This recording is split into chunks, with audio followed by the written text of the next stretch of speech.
Hallo und guten Morgen zusammen. Schön, dass ihr mit dabei seid. Mein Name ist Christian Meuter vom Visit USA Committee Germany und wir freuen uns, dass wir heute ein neues Webinar aus unserer Reihe Neu bei Visit USA haben. Wie ihr unten sehen könnt, wir haben zwei spannende Partner auch diese Woche mit dabei. Wir haben zum einen das Daytona Beach Area CVB mit dabei, mit der Sarah. Hi Sarah. Hi. Hi. Und dann haben wir die Countryside of Philadelphia mit der Simone. Hi Simone. And now it's time to switch to English. Now we're going to hear a little bit about Daytona Beach. We got Sarah from the UK with us this morning. Hi, Sarah. Hi, everybody. It's great to be here. All right. And I would say let's get started. The stage is yours.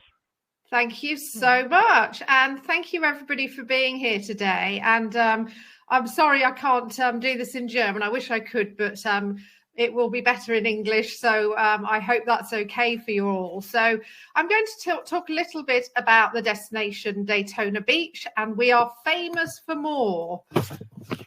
Just move on to my next slide. So in terms of where we're located, Daytona is just an easy 1 hour's drive from Orlando. So it does make it one of the closest beach destinations to Orlando. So very, very easy to get there. It's just a straight road. And when you get there, we have this amazing 23-mile or 37-kilometer long white sand beach to enjoy, and lots of activities and hotels along there. And you can see on the map on the right there, it kind of shows the lay of the land of Daytona. So there's a finger of land that goes out into the ocean, which is where a lot of the big hotels are based. So if you look at the top, there's the pier area, and you will find a lot of the big hotels like the Hilton, the Hyatt, the Hard Rock, Daytona Beach along there. Or if you fancied staying somewhere a little bit quieter, you might head somewhere further south, like Daytona Beach Shores, where we have beautiful properties, including the Shores Hotel. That finger of land is connected over to that mainland by bridges across the Halifax River. And right at the bottom of the finger of land there, you can see the Ponce Inlet and our wonderful Ponce de Leon Inlet Lighthouse, which is the tallest lighthouse in Florida. We've invested $2 billion in the area over the last few years, and that has been a massive investment in terms of new hotels, new attractions. We've got some fabulous new entertainment and shopping areas as well. The whole beach area, the boardwalk and pier area has completely been redone, so that's looking fantastic and new. And then we've got entertainment complexes like One Daytona, which is pictured there on the right hand side, which you can see there, which is a entertainment complex right across the road from the Daytona International Speedway. In there's a couple of hotels, there's some great shopping, there's some restaurants, bars, and also an indoor arcade with bowling and arcade games as well. They also have entertainment outside during the summer months as well, so great place to head. Daytona is all about Daytona beach fun. So we have this amazing, as I said, 23-mile or 37-kilometer beach to enjoy, and all the beach activities that come with that. And because we do have so much sand, so much beach, most of the hotels are beachfront. So you have a pool out the back, and then you step down and you go onto the beach. So you have the best of both worlds. And there's lots of eco-friendly activities to do in the area. Our sand is very flat packed, particularly close to the shore. So very, very good for cycling along. So you can actually cycle higher cycles and go along the beach. You can go kayaking, surfing, paddle boarding, parasailing, all these different activities that you can do while you're there. And we have some fantastic restaurants as well in the area. And here's just a few of them. Millie's Restaurant, which is a fabulous little place. They actually do a experience where you can go out and catch your own seafood and bring it back in, and they actually cook it for you in the restaurant. Your catch of the day served to your plate. At the bottom there is a picture from Mama Fufu's. And we also have some really interesting places, historic places, which you can dine at, such as Rose Villa. On the top right there. Rose Villa was actually built in the 1800s.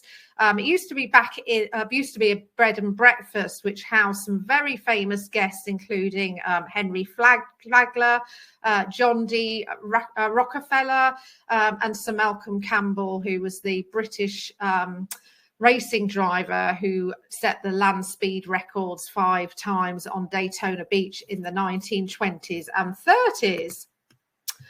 And then one of my favourite areas is the Ponce Inlet. As you can see from that picture there on the left, which shows the lay of the land, the Ponce Inlet is all the way down that strip of land right at the end.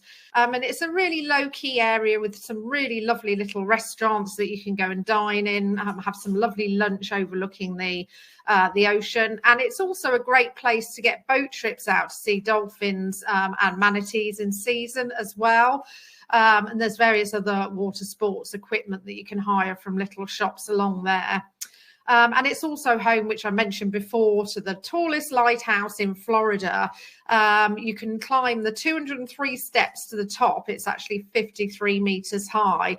And the views from the top of there are absolutely amazing. You can see all the way up the coastline in all directions. We are the land of speed. So you may know that we are home to the Daytona International Speedway. So we are famed for being the home of NASCAR. So racing back in the day used to take place on the beach. You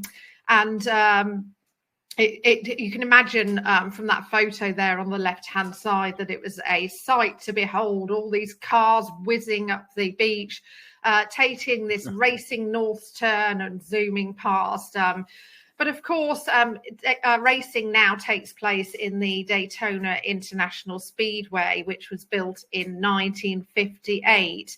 NASCAR was actually founded in 1948, and the first Daytona 500 race took place in February in 1959, and racing the Daytona 500 still takes place every February in the Daytona International Speedway, which is quite a phenomenal race.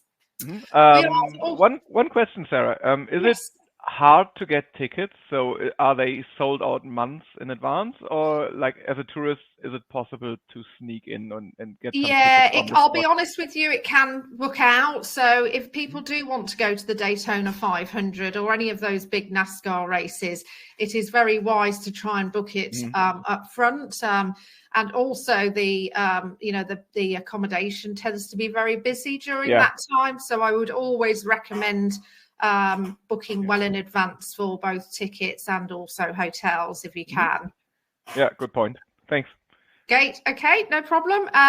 Daytona is also known as the festival capital of Florida. We have over 60 renowned events throughout the year. So that's everything from our biking and racing events.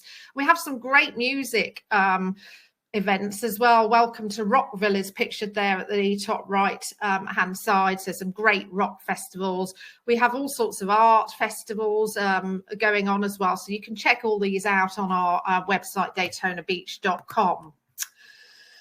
And some fantastic culture, spa and shopping. You may not know, but we have some fabulous culture in Daytona Beach. We've got some amazing museums, including the C.C. and Hyatt Brown Museum of Art, which has the largest collection of Floridian art anywhere in the world, and it's absolutely beautiful building to visit, and the artwork is absolutely stunning, so I'd always recommend visiting there. We have some great shoppings, everything from shopping malls to individual little arts and crafts shops, so you will find that all in the area as well. And a lot of the hotels have some great spa facilities. The Hard Rock Daytona Beach, for example, has a great spa there. We have 12,000 hotel rooms in the area, so there's no shortage of accommodation. And as I mentioned, we've had a lot of new hotels popping up in the last few years. A couple of them are here. The Daytona, which is a Marriott Autograph Collection hotel. That's right across the road from the Daytona International Speedway. It has around, lots of artifacts from the racing world. It's all done out in racing red. There's some a racing car actually in the reception area as well. So if you are a racing enthusiast, that's a great hotel to stay in. And then the Hard Rock Daytona Beach is on the ocean front. It's got a lovely pool out the back. And they do things like yoga on the beach. But it's a fabulous, more boutique-y style Hard Rock. So a much smaller property and right on the beach. So fabulous location. New accommodations that opened just last year include the Daytona Grand, which is approximately 450 bedrooms. It's got a wonderful infinity pool out the back, again overlooking the beach and the ocean. You can just see that amazing view out the back there. The rooms are very, very nicely done in sort of lovely blues and cream colours, very, very tastefully decorated. And then also last year opened the Max Beach Resort, which are 1, 2 and 3 bedroomed apartments, which have all the facilities of a villa or apartment. So great for families, but obviously all the facilities of a hotel as well. So you've got the swimming pool, you've got the bar, and it's right on the beach as well. So a great place to stay. So what's new? So we have lots going on. So opening in 2024, we're excited to announce the opening of the Daytona Aquarium and Rainforest Adventure, which will be an interactive experience with animals from the land and the sea. And that is right by the Daytona International Speedway. So that's going to be a great addition to our attractions collection. And then we're also proud to announce there's a new Renaissance by Marriott Daytona Beach Oceanfront, which will be opening.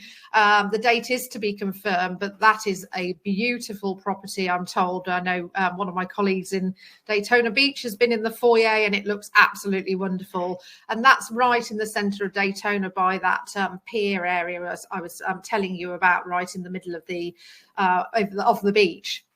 And then we've also got on the bottom left there the Riverfront Esplanade, which is a mile long of beautiful botanical gardens. There's some running trails in there, some parks. It's a beautiful area to go and visit and walk along the river, the Halifax River.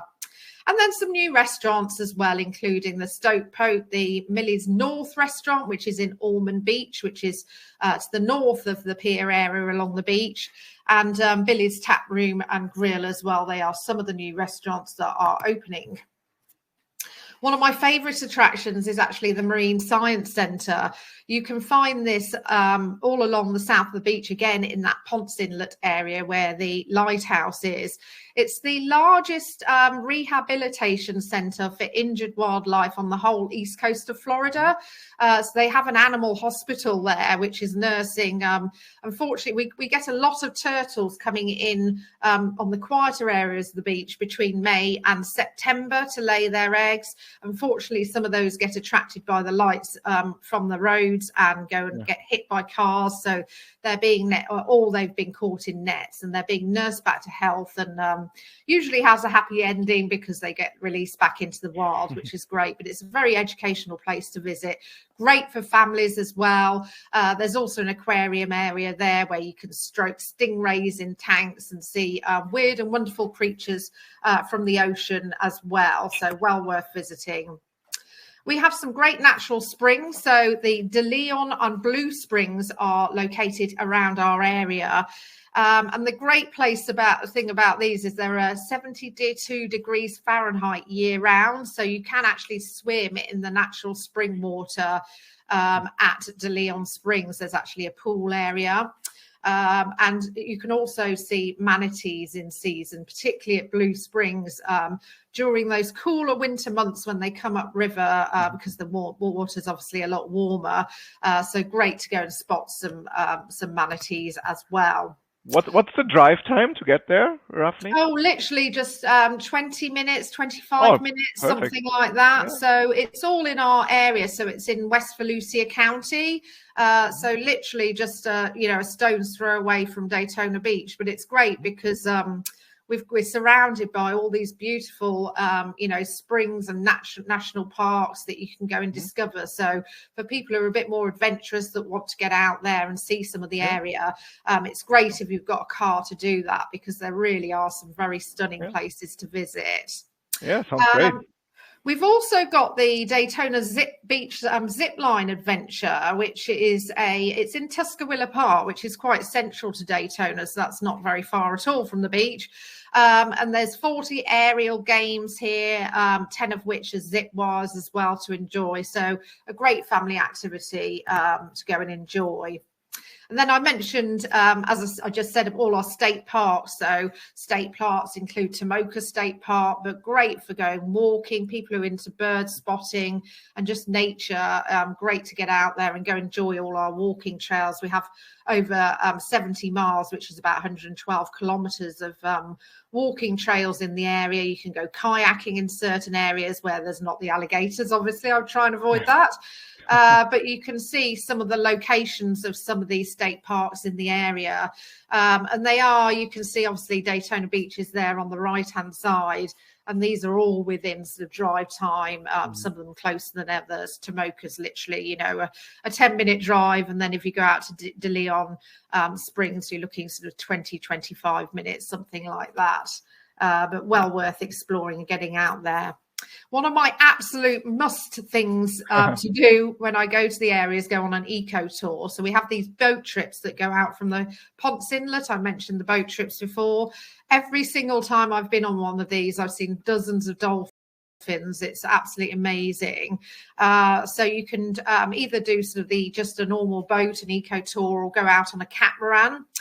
So the catamarans actually take you out. Not only to see the dolphins, but they pull up on the sandbanks out in the ocean. You can see there, and you feel like you're walking on water in the middle of the ocean, which is absolutely beautiful. And it's just lovely warm water. We can organise as well. There's a company called Viking Eco Tours, which take you out along the coast to see to paddle kayak amongst bioluminescent plankton. So the whole water obviously lights up as you paddle surf, and that's an amazing experience. But obviously you can go paddle boarding as well, and kayak. There are kayaking tours and surf schools as well. What's the season for the bioluminescent organisms? So what time of the year can you do that?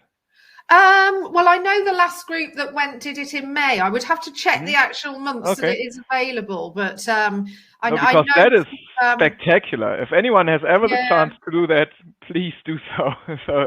That's a very good question, Christian. I can actually find out whether that is year round or whether it's just those certain months of the year, because we actually did it with a German fan group. Actually, went and did it last time they were over. They went with Visit Florida, and it was an amazing experience. So well worth doing. And we are we're very much promoting sustainable tourism at the moment. We have another number of eco-friendly hotels in the area, such as the Shores, which is along the quieter area of the beach, and a lot of turtles come in to lay their eggs during May to September. And this is lovely, really lovely quiet area of the beach. And they actually have a project in place to protect all the turtles and the wildlife in the area. So they work with various organisations to help protect the environment and the wildlife. And then a lot of the hotels, like the Hilton and the Holiday Inn Daytona Beach, have various things in place with the Green Engage and Florida Green Lodging to help protect the environment. So that's maybe the non-use of plastics and various green initiatives to help protect the environment. And some great eco-friendly restaurants as well. Martini's only uses wild caught fish and local grass-fed beef. And Stonewood restaurant only uses sustainable seafood. And then some great vegetarian restaurants, including the Dancing Avocado Kitchen and the Kale Cafe, which is for vegans. And then our fantastic trails. We have some trails which you can helps you to explore the area of Daytona Beach. The Ale Trail is a couple of dozen breweries and tap houses, or you can get out and explore our hiking and biking trail, which is over 17 miles, which is, as I said, 112 kilometers of hiking and biking trails. Or our wonderful iconic trail, which takes you all the way from where racing began on Ormond Beach to the birthplace of speed, all the way to the Daytona International Speedway, which is where, of course, it all takes place today. And we are just now going to play you a very short video just to sort of highlight some of the things that I've just talked about for Daytona Beach.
So lots of things to do and see for sure, huh? Absolutely. So I hope that was very useful for you. If you need any more information, please do head to our website, daytonabeach.com, and we have lots of information on there. There's actually a section for the travel trade. We'll also shortly be releasing a training platform as well. I don't have exact details of that at the moment, but it will be launched very soon, so I can share that with you as and when I can. But I was going to now introduce, it's competition time. In a minute, I'm going to reveal a question which I'd like you to answer. If you can email myself, Sarah at hatmarketing.com with your answer, rather than answering in the chat, because we will, all the prize winner will be selected from my email account. So if you can email me, that would be great. Okay, also bitte nicht im Chat die Frage beantworten, sondern nur per E-Mail, weil sonst gebt ihr die richtige Antwort an alle anderen Teilnehmer weiter und ihr habt viel mehr Konkurrenz, was den Preis angeht. Also, wenn ihr 100 € gewinnen möchtet, einmal die Antwort auf folgende Frage an sarah@headmarketing.com schicken. Nicht im Chat. All right, Sarah. Thank you so much. So we'll go on to the question. So the prize is a €100 Amazon voucher. So if you just want to email me with the answer, and then I will be selecting a winner. So the question is, what is the drive time from Orlando to Daytona Beach? And if you could please email me, as I said, at sarah@hatmarketing.com with your answer. And that is it from me. So thank you so much for listening today, and I hope that was useful. Thanks so much, Sarah. Great stuff. So great area, lots of things to do, and the video just summed it up pretty nicely, I would say. Yeah. And I think especially for the German travelers that want to see a little more of the eco or the state parks, of the nature, that wants to walk around, do some trails. It's a perfect location. Absolutely. And I think sustainable tourism, certainly the interest in that area has grown significantly. And we have so much in the area and so many initiatives in place to help protect all the environment around us as well. Yeah, perfect. So thank you very much, Sarah. Thank you. No problem at all. Thank you. All right. So, ich gucke einmal in den Chat, ob noch Fragen offen sind. Es scheint nicht so. Simone, Sarah, it seems like, there are no open questions left. I think, well, your presentations were thorough enough and detailed enough to cover all the questions someone might have. So, but again, everyone will get your follow-up emails. They will have your contact details. So if any other question comes up later, everyone will know how to contact you and how to reach you. So thank you very much for both of your presentations. Thank you. I'll hope to see everyone next week then. Thank you very much. Thank you. Bye-bye. Tschüss. Bye.